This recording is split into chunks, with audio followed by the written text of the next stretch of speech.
Grant. I'm a grade 10 student in the computer science class. Hi, my name is Alex Issa. I'm a grade 10 student at St. Stephen's, and I'm learning about robots in my communications technology course. The most interesting thing I've learned about being a part of this class is how to program a robot. It was interesting because you were able to visually see the process and the progress of what you were doing and what you were coding.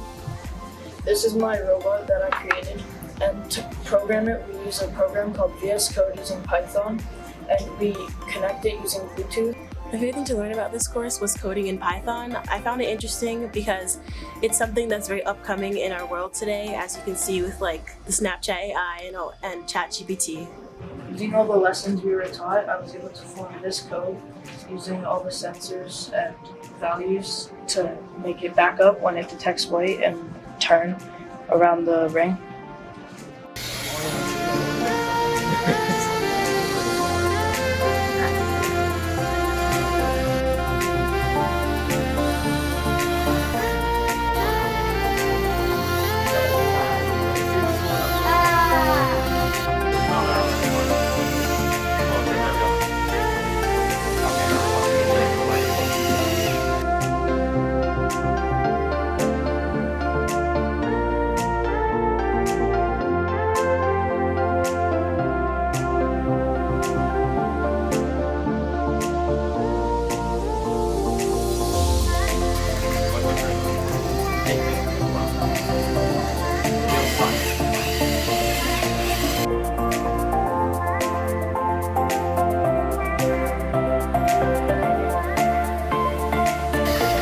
Here we go.